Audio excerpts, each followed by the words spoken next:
أما بعد فأعوذ بالله من الشيطان الرجيم بسم الله الرحمن الرحيم يا أيها الذين آمنوا استعينوا بالصبر والصلاة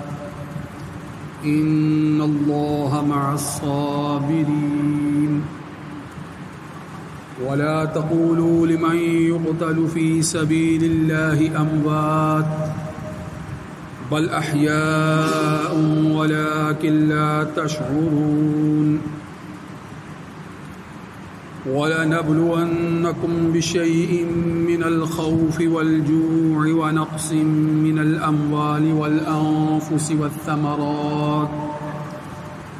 وبشر الصابرين الذين إذا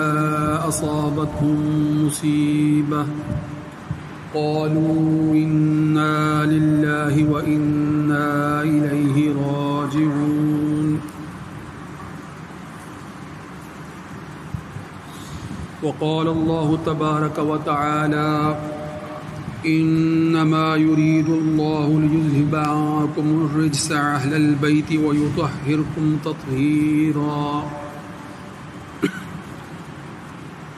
وقال النبي صلى الله عليه وآله وسلم هذان ابنائي وابنا ابنتي اللهم إني أحبهما فأحبهما وأحب من يحبهما وقال في مقام آخر حسين مني وأنا من الحسين أحب الله من أحب حسينا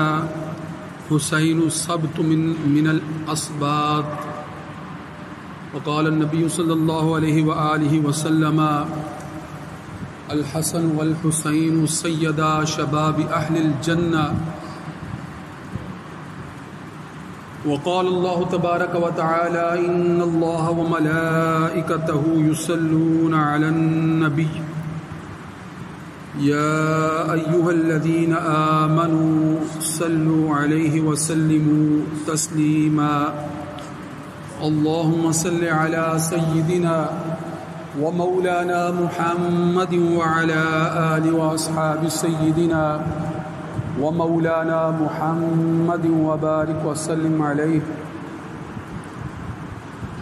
سامعین محترم، آج 11 محرم الحرام ہے، جمعۃ المبارک کا دن ہے اور 1443 ہجری سال ہے. کل کا دن 10 محرم کا دن تھا اور آج کی گفتگو اسی مناسبت سے ہے. 10 محرم بڑا ہی اہم دن ہے. 10 محرم الحرام کا دن بڑا ہی اہم دن ہے اور اس دن کی فضیلت جو ہے وہ ابتدا ہی سے چلی آ رہی ہے. اگر میں آپ کو کہوں کہ روایات میں آتا ہے کہ 10 محرم کا دن وہ دن ہے جس دن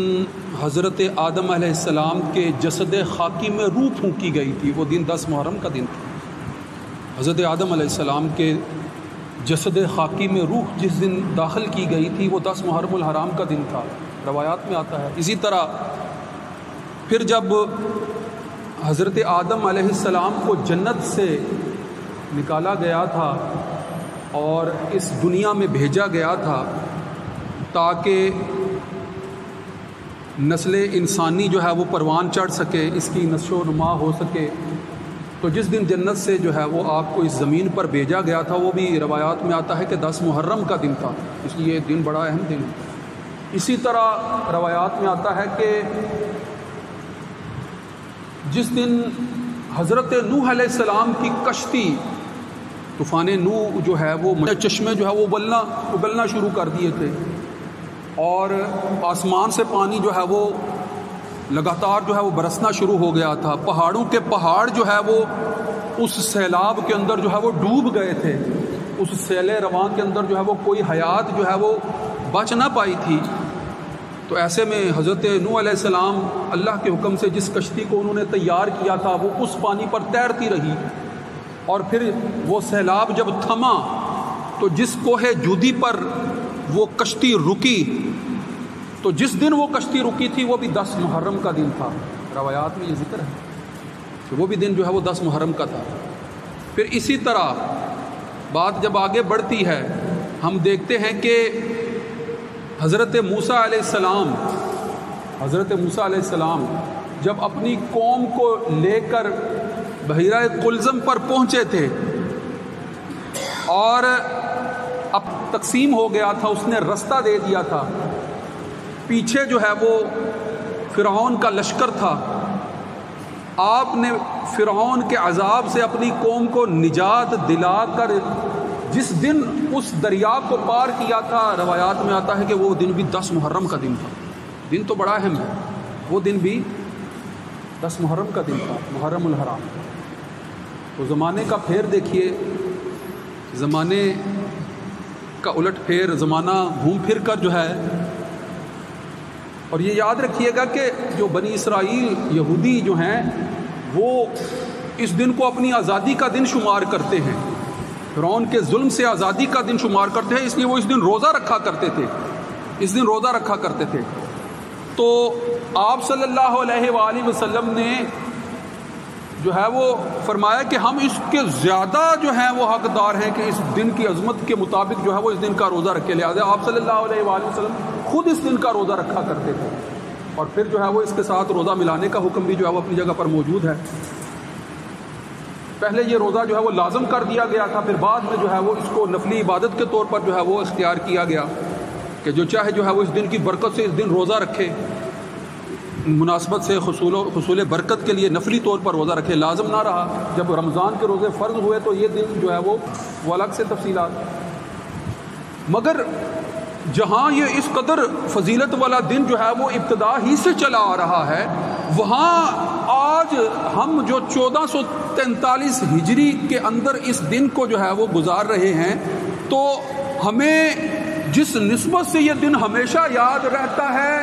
وہ دن ہے جب ہجرت کے 61ویں سال، یعنی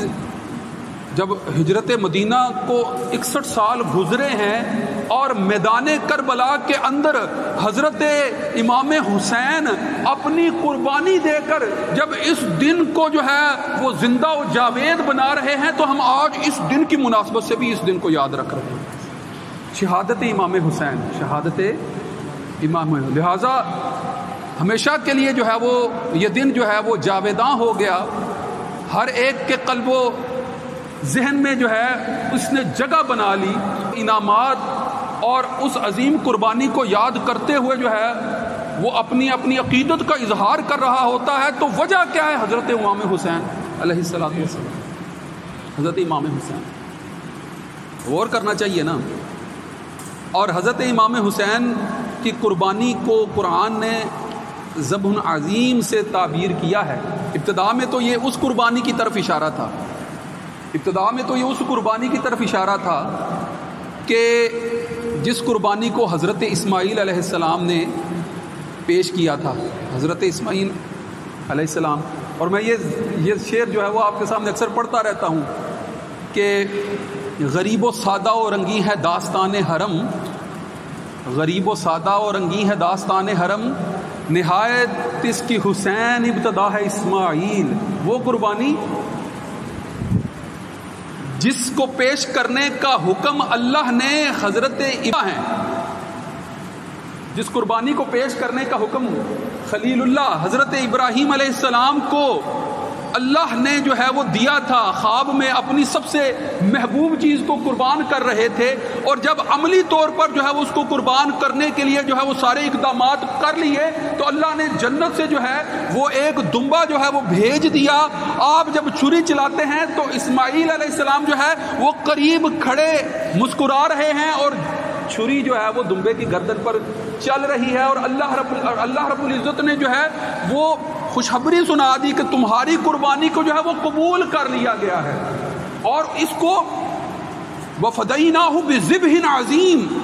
ذبح عظیم سے جو ہے وہ تعبیر کیا ہے۔ اور اس ذبح عظیم جو حقیقتاً جو ہے وہ اپنے بیٹے کی قربانی کی طرف جو ہے وہ اشارہ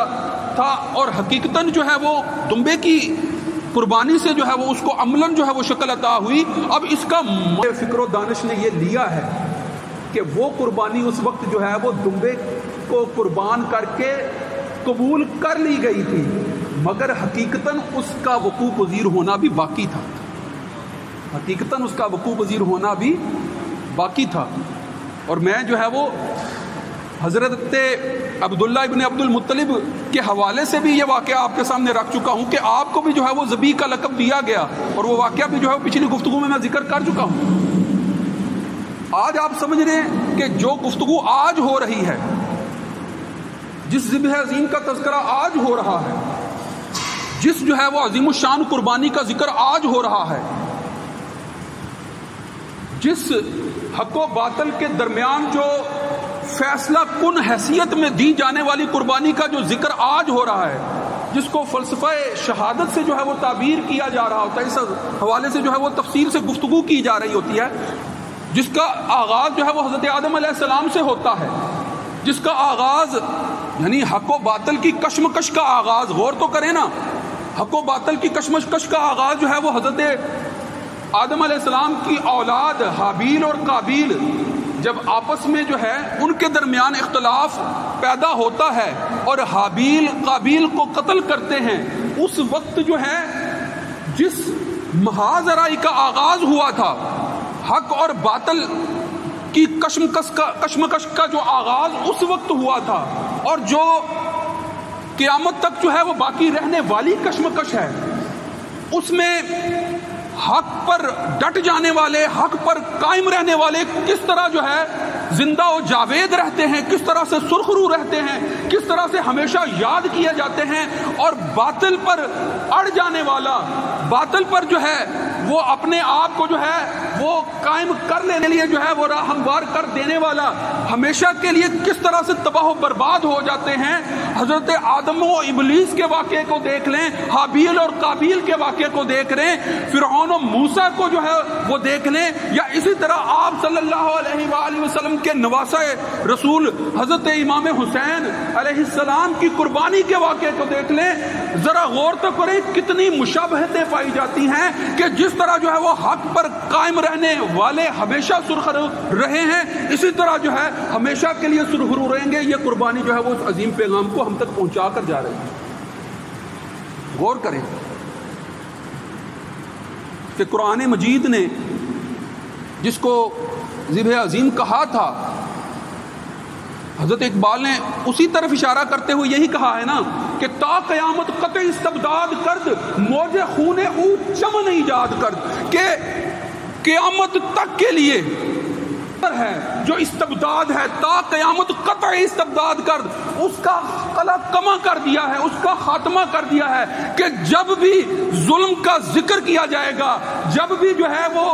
ظلم کے لیے جو ہے وہ اقدامات کرنے والوں کا ذکر کیا جائے گا، جب بھی یہ بات سامنے آئے گی کہ باطل جو ہے وہ حق کے مقابلے میں جو ہے وہ سر اٹھا کر جو ہے وہ باطل کو نیست و نابود کرنے کے لیے جو ہے وہ انتہائی اقدامات کر چکا ہے، جب بھی ذکر آئے گا تو پھر سب یاد رکھیں کہ موجے خون او چمن ایجاد کر، جس خون کی ایک بوند نے ریگستان کو لالا و گلزار کر دیا تھا، اس چمن کی طرف لوگ دیکھیں گے اور حق کا ساتھ دینے کے لیے ہر سطح پر تیار ہو جائیں گے، ہر سطح پر تیار ہو جائیں گے۔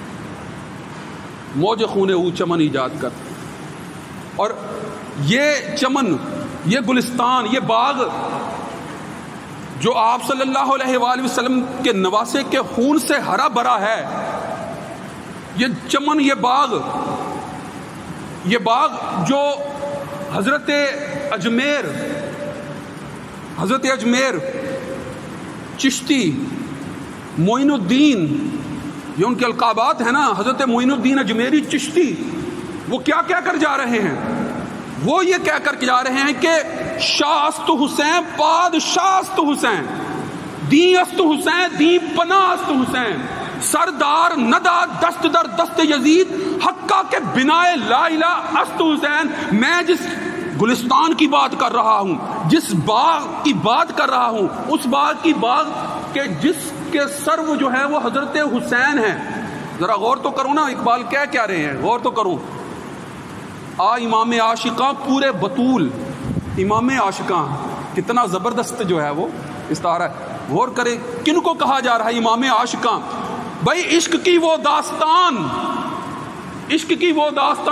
کی وجہ سے حضرت ابراہیم کو خلیل اللہ کہا گیا تھا، وہ اس عشق کے ثبوت کے لیے اپنے بیٹے کو ذبح کرنے جا رہے تھے، عملی ثبوت بھی دے دیا۔ وہی بیٹا اسی نسل میں سے، اسی جو ہے وہ سلسلے کے اندر سے آپ صلی اللہ علیہ وآلہ وسلم کے نواسے کی حیثیت میں جب قربان ہوتا ہے تو غور تو کرو نا وہ پھر کس چیز کے ثبوت کو ظاہر کر رہا ہے؟ وہ یہ ظاہر کر رہا ہے کہ امامت کے جتنے بھی منصب ہیں، سربراہی کے جتنے بھی منصب ہیں، جتنے بھی جو ہے وہ منصب جو ہے وہ لوگوں کی رہنمائی کے لیے قائم ہیں، ان میں جو ہے وہ اگر حقیقت کے اندر کسی کو کامیابی ہو سکتی ہے تو وہ عقل سے نہیں بلکہ عشق کے ساتھ جو ہے وہ اللہ کی راہ میں جو ہے وہ سر کو پیش کرنے کے ذریعے سے ہی ہو سکتی ہے۔ وہ ہیں امام عاشقاں پورے بطول، سیدہ فاطمہ الزہرا کے جو ہے وہ لخت جگر ہیں پورے بطول۔ کون سیدہ فاطمہ؟ جن کو جو ہے آپ صلی اللہ علیہ وآلہ وسلم نے فرمایا سیدۃ النساء اہل الجنہ، کہ جنت کی جو عورتیں ہیں ان کی سردار ہیں، اور ان کے لخت جگر جو ہے وہ جنت کے جوانوں کے جو ہیں وہ سردار ہیں۔ امام ہیں کہ نہیں ہیں؟ اسی امامت کے فلسفے کو جو ہے وہ حضرت معین الدین چشتی یہاں اپنے شعر میں جو ہے واضح کر رہے ہیں، اسی امامت کے فلسفے کو کہ امام عاشقہ ہیں۔ بھائی غور تو کرو نا، کون اپنے سر کی قربانی دیتا ہے؟ سر کی قربانی بھی دی جا رہی ہے اور وجہ بھی جو ہے واضح کی جا رہی ہے